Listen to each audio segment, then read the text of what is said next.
कायानुपश्यना का जो सब हमारा पर्व है उसका समापन कर देते हैं आज। तो उसको रिव्यू करते हैं सबको संक्षेप में।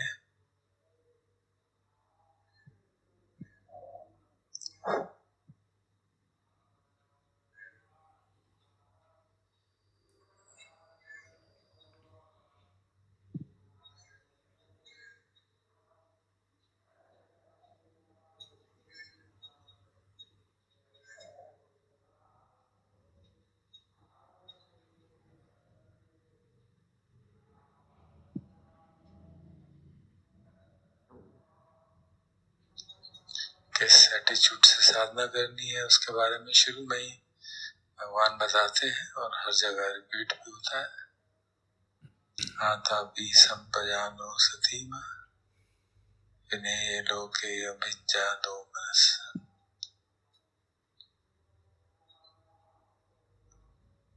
तपस्या करनी है, खूब मेहनत करनी है।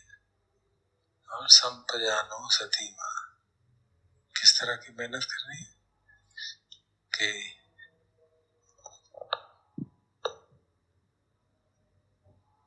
पूरी जानकारी रहे, संपजान रहे और सतीवान रहे, सजग रहे क्या हो रहा है और पूर्ण रूप से कॉम्प्रहेंसिव अवेयरनेस बनी रहे। और जो भी हमारे अनुभव में आए उसके प्रति हमारा एटीट्यूड क्या हो।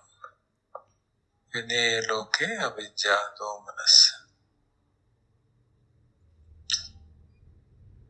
उसके प्रति ना कोई अविद्या है, ना दुर्मनस्य है, ना कोई राग है, ना कोई द्वेष है, केवल जानकारी है।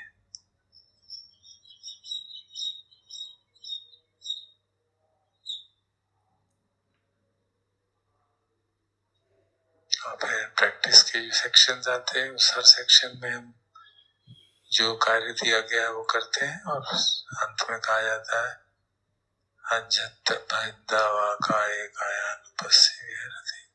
अपने भीतर अपने बाहर दोनों तरफ वो करता है।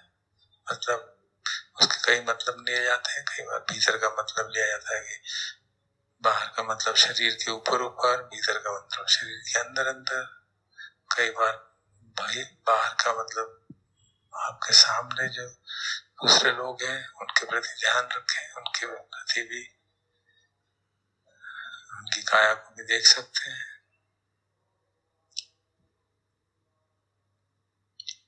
फिर उसमें और हर सत्र में बात आती है समुदाय धम्मानुपस्सीवा वह धम्मानुपस्सीवा समुदाय वह धम्मानुपस्सीवा कायस्मिन् विहरति। तो काया में जो भी आलंबन है उस समय का, सांस है या धातु है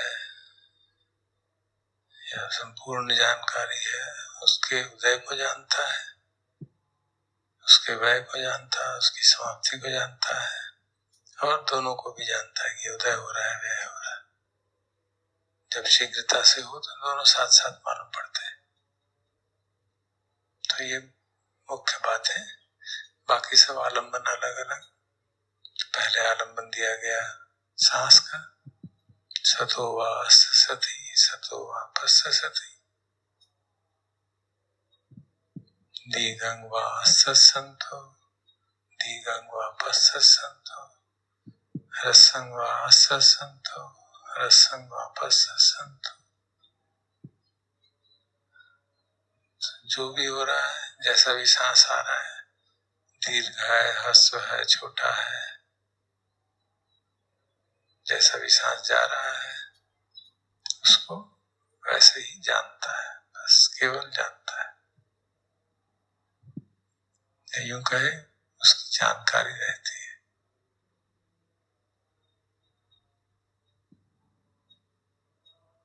तो थोड़ी देर अभ्यास करते हैं।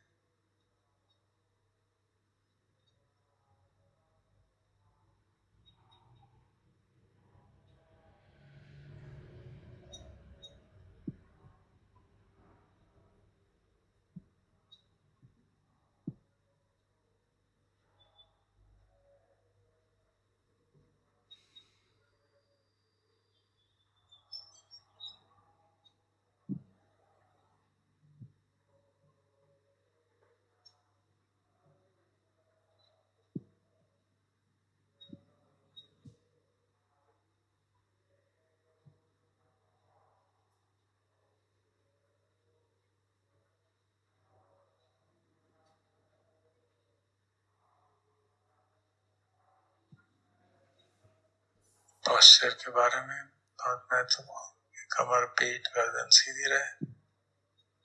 गर्दन ज्यादा झुक जाएगी और नींद आ जाती है। सीधी रहे गर्दन, पीठ, कमर।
दिया जाता था कि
अगला पर्व था इडियापथपद्म, जिसमें आदेश दिया जाता था कि हर पोस्चर में, चाहे बैठे हो, खड़े हो,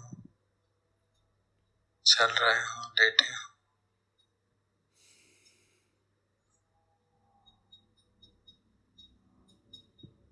सजग रह सकते हैं।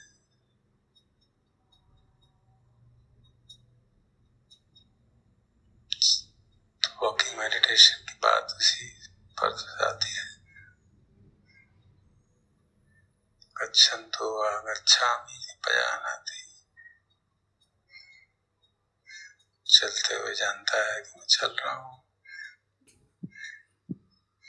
उद्देश्य यही कि हम मन न भटके इधर उधर। उसके लिए कई तरह के सुझाव। पाँव पे क्या हो रहा है, जो कि पाँव जमीन पे टच कर रहे हैं, उसको जान रहे हैं। और जब समाधि थोड़ी पुष्ट हो जाए तो फिर ओपन अवेयरनेस भी कर सकते हैं। जो कुछ भी आप घूमने जा रहे हैं दिख रहा है, उसको जानते हैं, और उसका चित्त पे क्या असर पड़ रहा है उसको भी जानते हैं।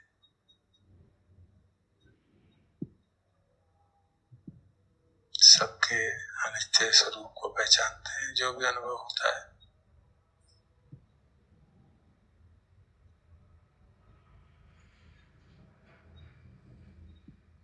अव्यक्ता संपजानुभव पटिकंते अभिकंते सब जानकारी होती, संपूर्ण जानकारी रहती है हर काम में। तो डेली लाइफ में उसमें हर परिस्थिति की चर्चा,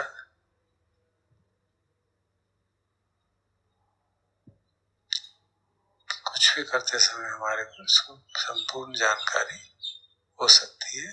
अभ्यास करना चाहिए।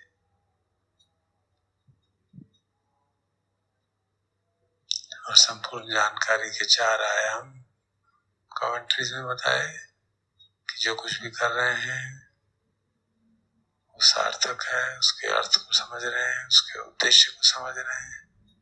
सब आए कि जो समय कर रहे हैं इस समय भी सूटेबल है, उचित है इस समय करना, लॉन्ग टर्म में सार्थक हो सकता है, लेकिन इस समय की परिस्थिति पे क्या वो सार्थक उपाय करना ठीक है। अभ्यर्था गोचर कि हम जो भी कर रहे हैं हमारा ध्यान का आलम्बन साथ चल रहा है कि नहीं। तो उसके लिए यही सुझाव था कि अगर हमारा ध्यान का आलम्बन यही है कि हम सजग रहना है, तो फिर हर परिस्थिति में सजग रहा जा सकता है। अगर अपने मुझे सांस की जानकारी करनी है तो हर परिस्थिति में मुश्किल हो जाएगा। तो जब संभव हो तो करें, जब संभव नहीं हो तो कॉन्शियसली उसको छोड़ दें। जैसे पढ़ाई कर रहे हैं या गाड़ी चला रहे हैं, तो जो काम है उसकी ओर ध्यान दें और फिर जैसे ही फ्री हो अपना आलम्बन फिर से उठा दें।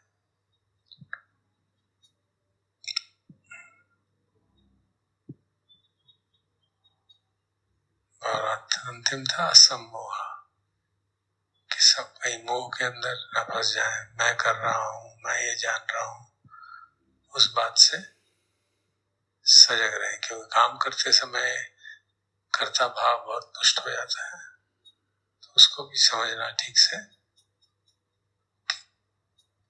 कि कोई भी काम कर रहे हैं हम, तो उसके पीछे कोई एक व्यक्ति नहीं है, मन की चेतना है। हम घूमने गए हैं तो चेतना है मन में जागी, और चेतना जागने का भी कारण है कि हमें ज्ञान है कि घूमना स्वास्थ्य के लिए अच्छा है। वो भी किसी कारण से जागा, किसी ने बताया, किसी ने सुना। तो हर चीज कंडीशन के हिसाब से हो रही है, उसमें मैं नाम का कोई अलग करता नहीं है। तो ये भाव भी बना रहे। तो इस प्रकार से संपजानकारी का जो उद्देश्य है पूरा होता है। हम देख सकते हैं सामान्य जीवन में भी साधना में हर तरह महत्वपूर्ण है, किस तरह साधना को जीवन में ले जा सकते हैं। इसी को ओपन अवेयरनेस कहते हैं। अजान सुमेधों से हम सुनते हैं बी ओपन, वो भी एक तरह का चित्त को समाहित करने का तरीका है कि आपकी अवेयरनेस ओपन है सारे शरीर की तरफ। आवाज आती है तो आवाज सुन रहे हैं, स्मेल आती है स्मेल सुन रहे हैं, शरीर में कुछ हो रहा है उसको जान रहे हैं, चित्त में कुछ हो रहा है उसको जान रहे हैं, साउंड ऑफ सायरन सुन रहा है उसको जान रहे हैं। तो कोई प्रेफरेंस नहीं है। ऐसे बाह्य सुत्त में सुना दिट्ठे दिट्ठे मत्तम भविष्यति, उसी एटीट्यूड से साधना की जाती है।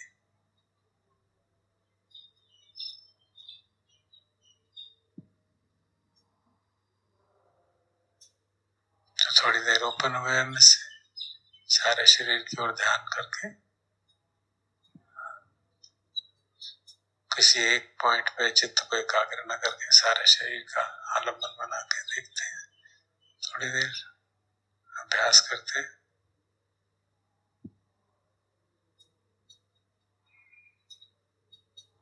जैसे मैं अपनी कहूँ तो साउंड ऑफ साइलेंस सुनाई दे रहा है बहुत तीव्रता से, पंखे की आवाज भी सुन रही है, पंखा शरीर की हवा शरीर में लग रही है वो भी मालूम पड़ रहा है।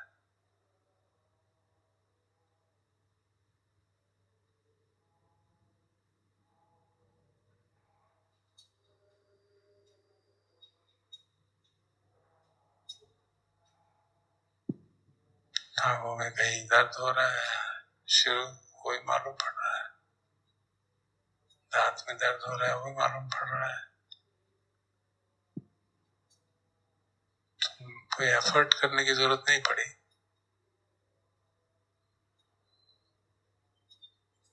सती से अवेयरनेस की तरफ, जैसे हमने रॉडनी स्मिथ जी के प्रवचन सुने थे, हमने दृष्टा भाव से भी नहीं रखा, दृष्टा भी नहीं रहे, अपने आप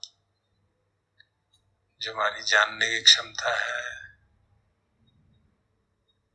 और एक अखंड अवेयरनेस है जो इस शरीर के अंदर सती के रूप में मैनिफेस्ट होती है, उसको अपने आप काम करने देते हैं। हमारा कोई इंटेंशन नहीं है कि पहले ये देखेंगे फिर वो करेंगे फिर ये करेंगे। तो इस प्रकार ओपन अवेयरनेस का अभ्यास थोड़ी देर करते हैं।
उसके बाद था प्रतिकूल मानसिकार भवम।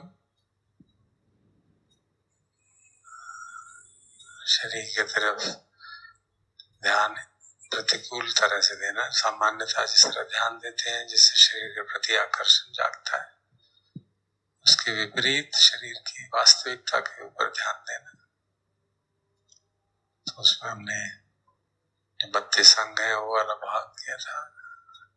अत्थिमस्मिन् काये केसा लोमा नखा दंता त्वचा मांसा नारु, इस तरह से शरीर के सभी प्रमुख अंगों को, पहले 5 अंग जो स्पष्ट दिखते हैं हमेशा, फिर बाकी चीजें एक एक करके जब उनको अलग अलग करके देखते हैं तो पता चलता है कि उनमें कोई सुंदरता नहीं है। इस बार शरीर के प्रति जो आकर्षण रहता है, खासतौर पे पुरुष का स्त्री के प्रति, स्त्री का पुरुष के प्रति, वो कम करने के लिए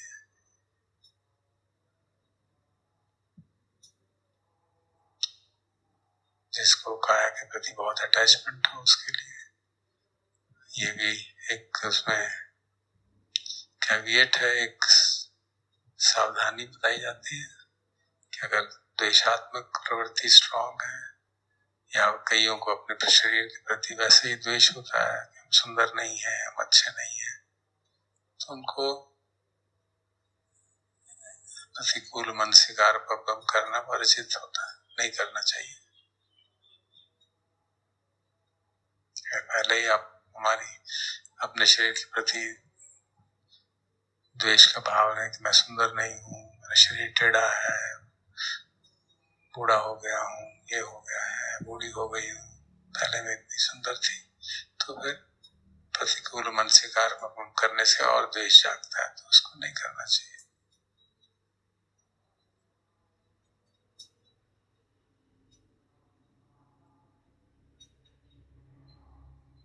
और फिर था धातु मानसिकार बब्बम, सारे शरीर को चार धातुओं के खेल के रूप में देखा जाता है। साधना कर रहे हैं, सारे शरीर को, बॉडी को स्कैन कर रहे हैं और जान रहे हैं कि यहाँ पृथ्वी धातु है, भारीपन है तो पृथ्वी धातु की बहुतायत है, गर्मी है तो अग्नि धातु है, हलन चलन है तो वायु धातु है, गीलापन है या फैलाव है, सिकुड़न है तो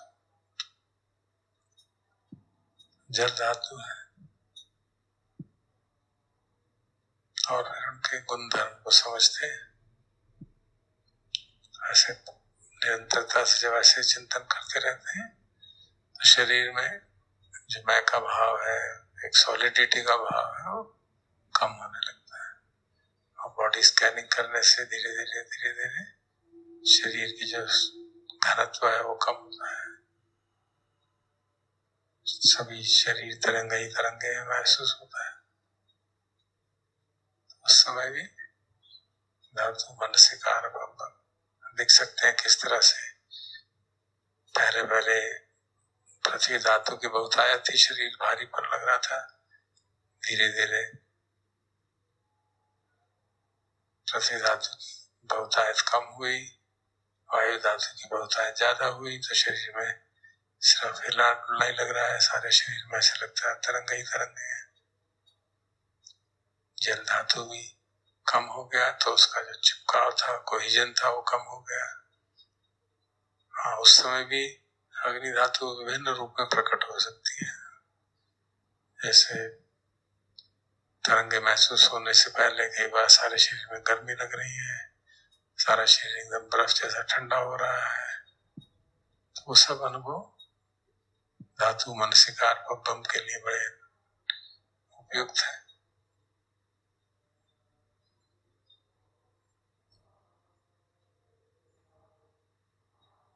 थोड़ी देर ये भी करते हैं इसका अभ्यास, ताकि पुनरावृत्ति कर लें।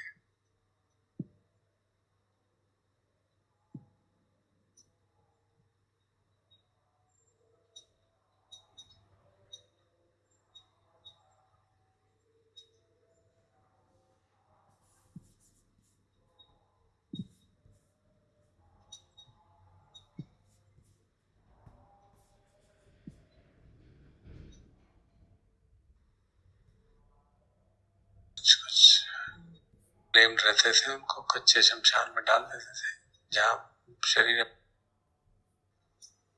में भय न जागे। कई बार ऐसा देख के मन में बहुत बेचैनी होने लगती है, मृत शरीर को सड़ते हुए देख के, तो उस परिस्थिति में ऐसा करना उचित नहीं है। भय का अधिक संस्कार हो, डिप्रेशन का फीलिंग हो, तो प्रतिकूल मानसिकार नव से करने से आवश्यकता नहीं है।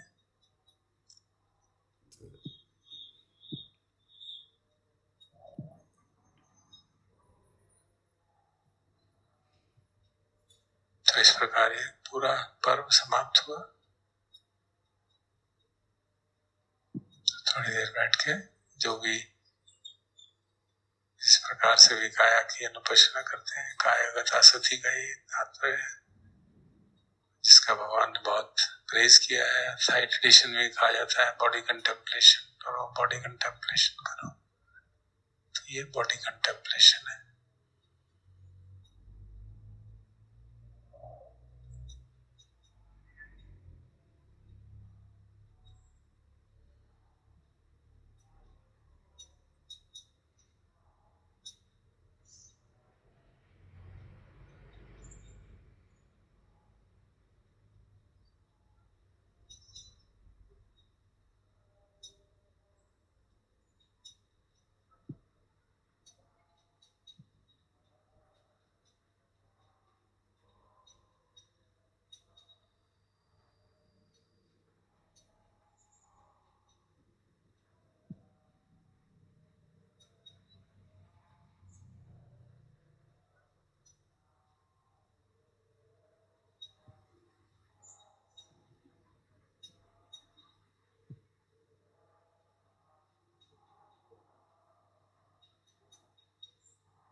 तो मुझे लगा कि आज मरणानुसति का अभ्यास करें तो अच्छा रहेगा, क्योंकि नवसवितकपब्बम का जो आशय है, एक्चुअली जो इम्प्लिसिट है, उसके अंदर यही बात है कि हम मृत्यु को, सत्य को एक्सेप्ट करें, और अगर उसको जितना एक्सेप्ट करते हैं उससे जीवन में ट्रांसफॉर्मेशन आती है। तो मैंने कोशिश की कि मरणानुसति के ऊपर भगवान की जो वाणी है उसको थोड़ा देखा जाए, क्या उन्होंने सूत्र कहे हैं। तो कई सारे सूत्र हैं जो मरणानुसति के ऊपर भगवान ने खुद दिए हैं, तो उनके आधार पर किस तरह से मरणानुसति हमने 1-2-3 बार की है शायद, तो उसको भी जोड़ते हुए कॉम्प्रहेंसिव तरीके से इसका अभ्यास करेंगे। तो मैं कुछ अंश सूत्रों से भी पढ़ के आपको सुनाऊंगा, काफी वो प्रेरणादायक है।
ये जो लाइन है, कई सूत्रों में ये बात आती है,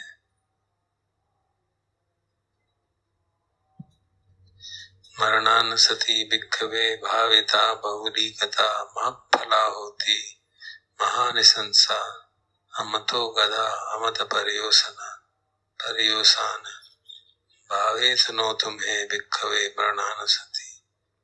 भिक्खो, मरणानुसति को भावित करना, बहुलीकित करना, बहुलीकरण करना उसका महान फलदायक होता है, बहुत लाभ होता है इससे। ये अमृत के अंदर हमको पद रखती है, डेथलेस का तरफ, और उसका जो उद्देश्य है अल्टीमेटली अमृत को प्राप्त करना है। तो भगवान कह रहे हैं कि अगर आप मरणानुसति ठीक से करेंगे तो निर्वाण का साक्षात्कार होगा, आप मुक्त हो जाएंगे। तो इतनी किसी और अनुसति की तरह इस तरह की बात शायद नहीं है।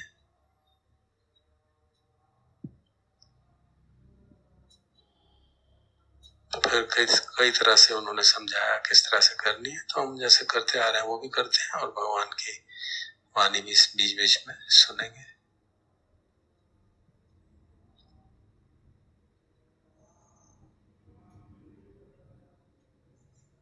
पांच डेली कंटेम्पलेशन हम करते रहते हैं, उसमें भी ये बात ही आती है, जरा धमोमि जरा अनतीतोति व्याधि धमोमि व्याधि अनतीतो मरण धमोमि मरणम अनतीतो। सत्य है, मरना भी जीवन का सत्य है, जरा सत्य है, व्याधि सत्य है, मरना भी सत्य है। तो इसको जितना हम एक्सेप्ट करेंगे उतना चित्त शांत रहेगा, जैसी परिस्थिति आएगी।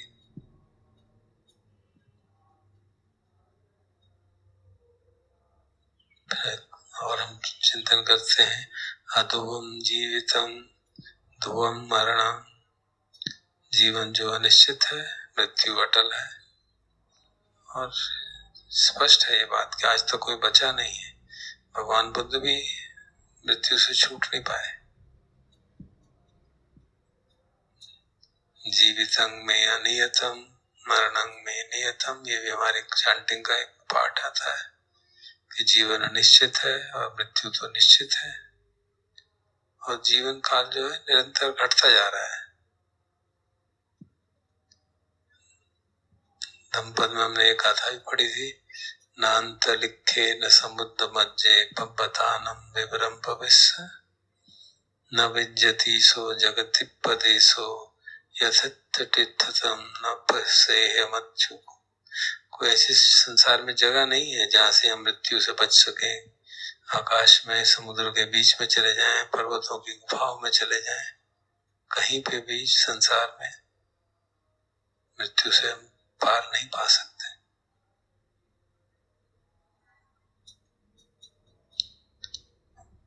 फिर ये बात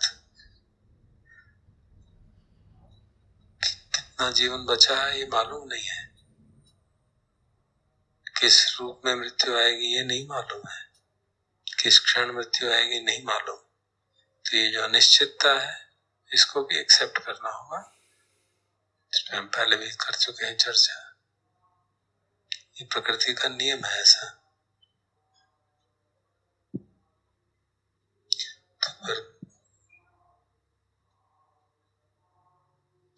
तो कैसे फिर करना चाहिए मरणानुस्मृति? भगवान का जो सुझाव है अंगुत्तर निकाय में वो कहते हैं,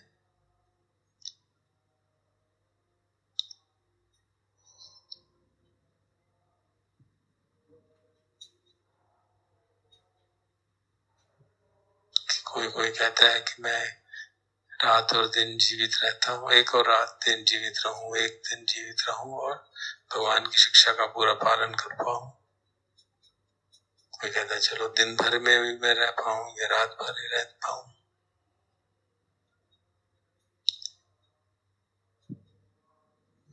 तो भगवान एक बार भिक्षुओं से पूछते हैं तो भिक्षु अलग अलग उत्तर देते हैं कि मैं ये कहना चाहता हूँ कि एक दिन भर में, एक दिन और एक रात में मेरे को समय मिल जाए तो मैं भगवान की शिक्षा को पूरा करके मुक्ति की ओर अग्रसर हो जाऊंगा।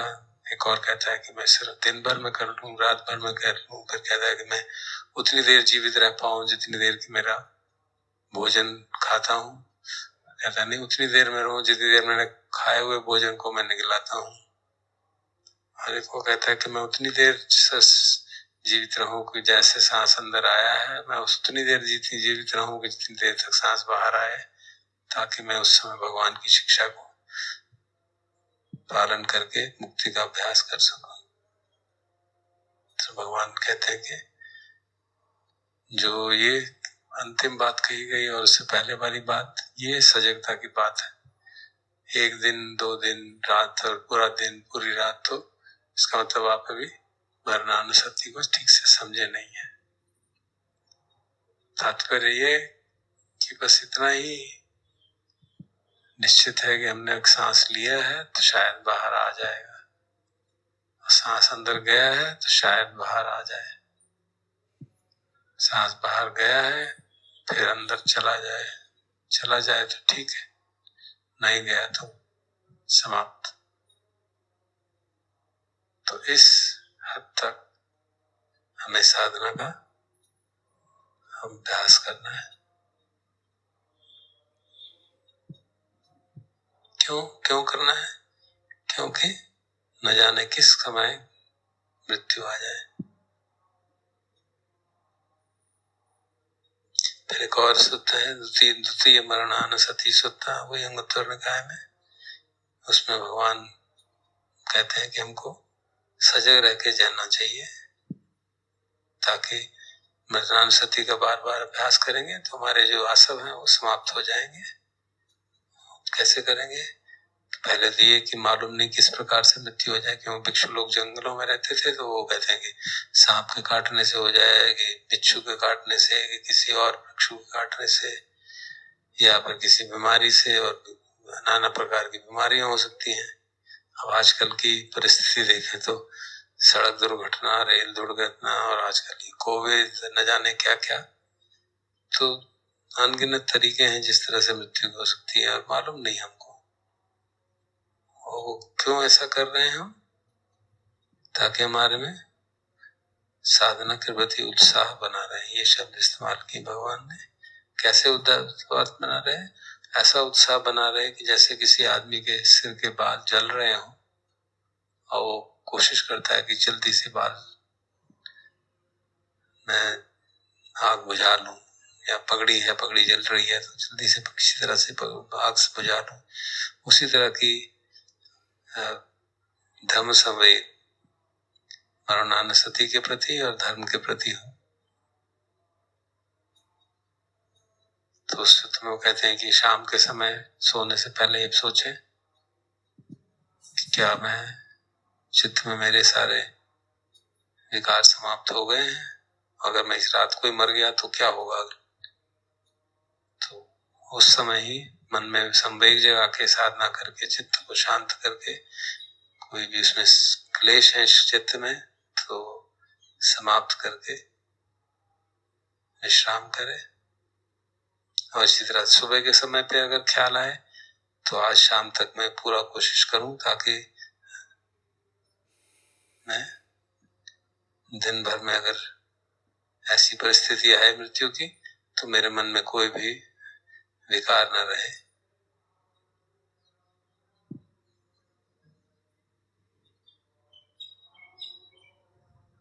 तो इस तरह से भगवान के सूत्र से हमको प्रेरणा मिलती है कि कैसे हमें साधना करनी चाहिए, किस तरह से मरणानुस्मृति का किस हद तक अभ्यास करना चाहिए। फिर वही कहूंगा, तभी जब चित्त का बैलेंस रह सके। अगर इससे बेचैनी होती है तो इतनी इंटेंसिटी से करने की आवश्यक नहीं। हाँ, ये जो 5 रिफ्लेक्शन है बहुत महत्वपूर्ण है।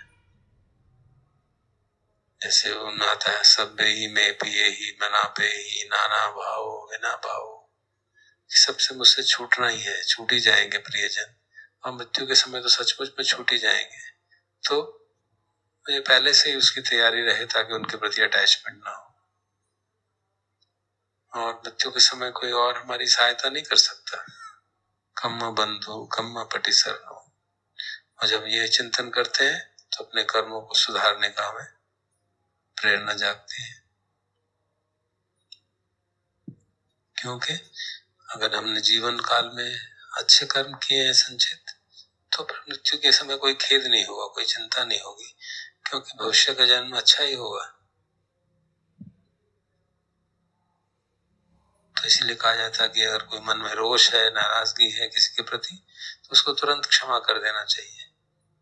और अगर मालूम पड़े कि मृत्यु आने वाली है तब तो खास तौर पे याद करके किसी के प्रति कोई रोष ना हो, किसी के प्रति कोई द्वेष ना हो, और ना ही कोई पछतावा हो। उद्धच्च कुक्कुच्च जो कहा जाता है, किसी के प्रति द्वेष है, किसी के प्रति नाराजगी है तो उसको क्षमा कर दें। और किसी के प्रति हमने गलत काम किया है और उसका पश्चाताप है तो अपने को क्षमा कर दें। और ये मृत्यु के समय आने तक वेट करने की जरूरत नहीं है, हम प्रतिक्षण ऐसा कर सकते हैं। और हमेशा ये याद करके करते रहेंगे तो आप देखेंगे, हम सब सोच सकते हैं चित्त कितना स्वच्छ रहेगा। और इसी कारण से शायद भगवान ने कहा कि ये महाफला होती महानिशंसा हमतो गदा हमतो परियोसान, अमृत की तरफ ले जाता है।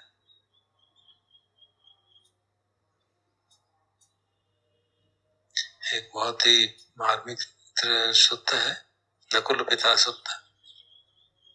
नकुल पिता और नकुल माता जो थे, उनके बाद वो काफी वृद्ध थे और भगवान उनके यहाँ जाते थे।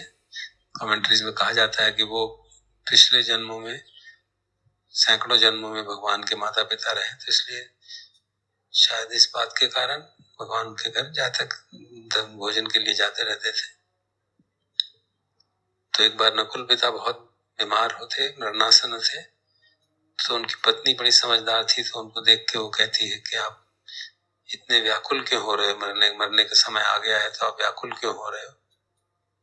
तो फिर वो एक करके बात सुनाती है उनकी, कहीं इस कारण से व्याकुल तो नहीं हो रहे कि आप चले जाओगे तो मेरा क्या होगा, मेरे में क्षमता है, मैं अपना ख्याल रख लूंगी।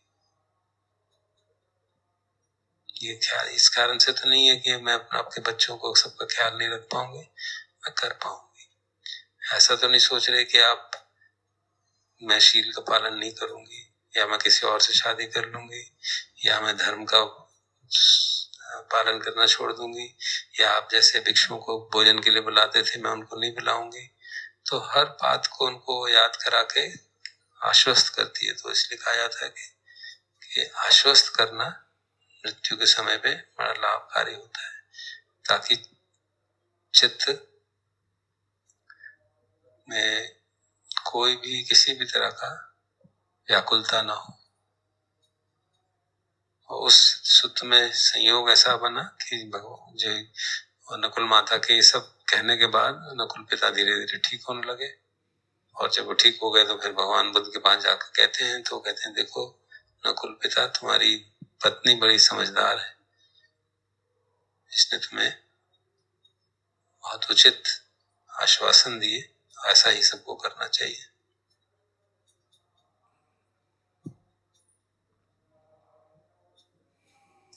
एक और सूत्र आता है दीर्घायु सूत्र, वो भी मरणासन होते हैं।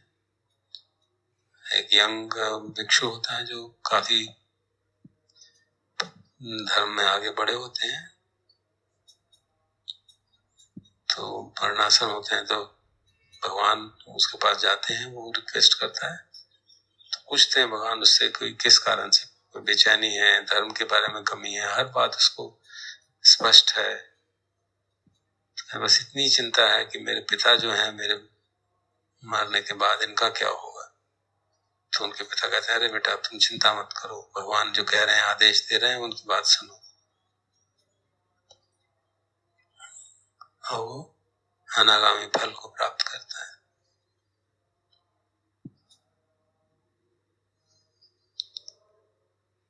एक और सूत्र है कि मृत्यु के समय की पीड़ा जो है उसको कैसे देखना चाहिए, उसको कैसे समझे। तो नाथ पिंडक का सूत्र आता है, तो जब वो मरणासन होते हैं तो सारे पुत्र उनके पास जाते हैं उनकी प्रार्थना के अनुसार और पूछते हैं उससे। तो जब वो बताते हैं कि बहुत कष्ट है बहुत, तो कहते हैं कि देखो हर इंद्रिय के प्रति किसी के प्रति भी कोई भी चिपकाव ना हो, उपादान ना हो, ना इंद्रिय के प्रति, ना जैसे आंख के प्रति ना हो, रूप के प्रति ना हो, उनके साथ जो रूप ज्ञान जागता है उसके प्रति ना हो, उसके प्रति जो स्पर्श जागता है उसके प्रति ना हो, स्पर्श से जो वेदना जागती है उसके प्रति ना हो। तो इस प्रकार हर इंद्रिय के अंदर संसार के उसके जो विषय है उसके प्रति जो कहीं ना कहीं ग्रैस्पिंग रहती है, उपादान रहता है, सबको त्याग दो। और एक एक करके भगवान सारे बुद्ध की वाणी सुनते त्यागते जाते हैं और शांत हो जाते हैं और उनकी आंखों से आंसू आने लगते हैं।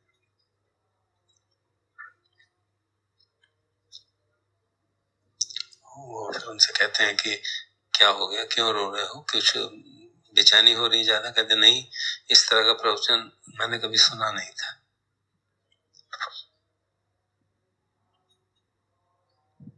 फिर एक और सूत्र आता है और वो कहते हैं कि हाँ भगवान से प्रार्थना करिएगा कि गृहस्थ भी लोग भी इस लायक हैं कि इस तरह के गहन प्रवचन सुन सके।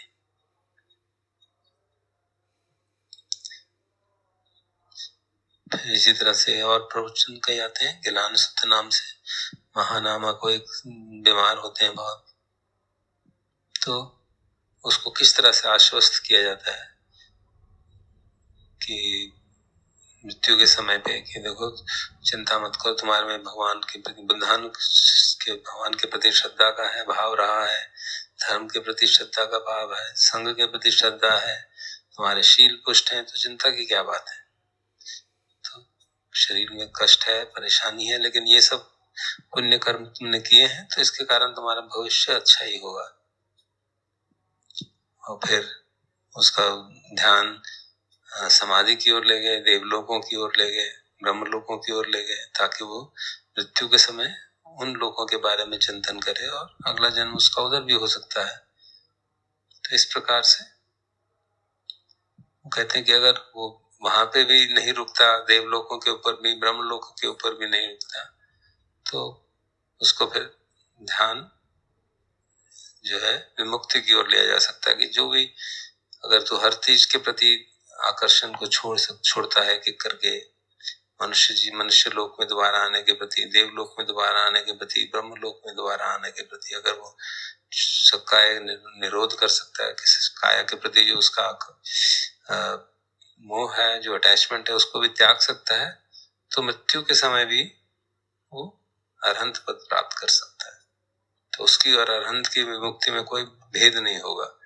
तो एक सामान्य गृहस्थ भी ऐसी स्थिति में कहते हैं कि मृत्यु के समय वो अरहंत पद को प्राप्त कर सकता है। ऐसा भगवान की वाणी में आता है कि अगर वो ठीक अपने चित्त को संभाल के रख सके, या कोई उसको आश्वासन ठीक से दे सके, और धीरे धीरे उत्तर उसको सारी आसक्तियों से मुक्त कर सके, और अंततः शरीर की आसक्ति से भी, किसी भी रूप में जन्म लेने की आसक्ति से मुक्त कर सके।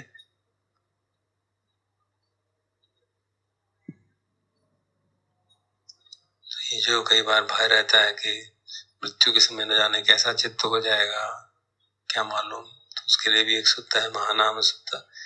वो कहता है महानाम की जब मैं आश्रम आता हूँ तब तो मेरा चित्त बहुत अच्छा होता है, और आश्रम से बाहर जाता हूँ तो फिर बेचैन हो जाता है, उल्टे सीधे विचार आते रहते हैं। तो मैं सोचता हूँ कि अगर ऐसी स्थिति में मृत्यु हो गई तो मेरा क्या होगा, मैं तो अधोगति में चला जाऊंगा। तो भगवान उसको कहते हैं ऐसा मत सोचो महानाम, ऐसा नहीं है। तुमने सारा जीवन इतने अच्छे काम किए हैं, भगवान के, बुद्ध के प्रति, धम्म के प्रति, संघ के प्रति श्रद्धा है, तुम्हारे शील पुष्ट है, तो ऐसा नहीं हो सकता तुम हमेशा ऊर्ध्वगामी होगे, ऊपर के लोक में ही जाओगे, नीचे के लोक में नहीं जाओगे। जैसे उदाहरण देते हैं कि अगर मिट्टी की हांडी है जिसमें घी पड़ा हो, और उसको जमीन से एक पानी में डाल दिया जाए, तो हांडी जो टूट जाएगी तो वो तो पर तो नीचे गिर जाएंगे, लेकिन घी तो ऊपर आएगा ही। तो इसी तरह चित्त जो है उसका स्वभाव, अगर चित्त का स्वभाव मुदित है, चित्त हल्का है, तो वो अपने आप ऊपर आ जाएगा। ऐसा नहीं हो सकता कि वो कभी भी अधोगति की तरफ जाए। तो ये भी एक जो आश्वासन भगवान की तरफ से बहुत महत्वपूर्ण। कई बार ऐसा भी लगता है कि कई सूत्रों में कहते हैं कि अंतिम चित्त कैसा होगा, उसके कारण से पता नहीं कहाँ चले जाएं। ऐसा नहीं है। तो इस प्रकार भगवान की जो वाणी है मरणानुस्मृति के बारे में बहुत प्रेरणादायक है। उसको याद करके जो भय रहते हैं मृत्यु के प्रति, जो आशंका रहती है, वो सारी आशंकाएं, भय कम हो सकते हैं, और सचमुच में मरणानुस्मृति का उचित अभ्यास किया जा सकता है। जो हम करते आ रहे हैं, शरीर को समझते हुए आ रहे हैं कि मृत्यु के अवश्यम भाविता को 5 रिफ्लेक्शंस के आधार पे, मालूम नहीं कैसे मृत्यु हो जाए, मालूम नहीं किस कारण से हो जाए, मेरे प्रियजनों का क्या होगा, वो सब चीजें इन सूत्रों में समझाई गई, ताकि हम सचमुच में मरणानुस्मृति का जब अभ्यास इस तरह से करेंगे तो आप सोच सकते हैं कि किस प्रकार अटैचमेंट्स कम होती चली जाएंगी। और अगर उपादान कम हो गया तो भव अपने आप कम हो जाएगा। उपादान अपचय भव, और अगर उपादान सारे छोड़ ही दें, और शायद बेशक मृत्यु के समय पे ही छोड़ दें, तो अगला भव नहीं होगा। तो इसलिए एक सूत्र जैसे वो है बहुत महत्वपूर्ण सूत्र, कि वो गृहस्थ है जो इतना बेचैन है, उसको धीरे धीरे ऐसी स्थिति ला सकते हैं कि मृत्यु के समय पे अरहंत पद को प्राप्त कर जाए। तो शायद इसीलिए भगवान बार बार कहते हैं मरणानुस्मृति विक्खवे महाफला होती महानिशंसा, अमतो गदा अमतो परयोसना। उसका जो गति है, उसमें अमृत में पद रखने को जगह मिलती है, और उसका जो उद्देश्य है, पर्यवसान, जो उसका अंतिम लक्ष्य है, वो अमृत है। अमृत अर्थात डेथलेस निर्वाण का साक्षात्कार है। तो अगर चित्त हमारा घबराता नहीं है मरणानुसति से, तो इस प्रकार करने से सचमुच में लाभ होगा, ऐसा लगता है। तो हम सब ये ठीक से कर पाए। आजकल के वातावरण में भय इतना रहता है, तो उस भय को, इन सब अनुसतियों को, इन सब चीजों को याद करके उस भय से, आशंका से मुक्त हो, ऐसी शुभकामना अपने लिए, सबके लिए।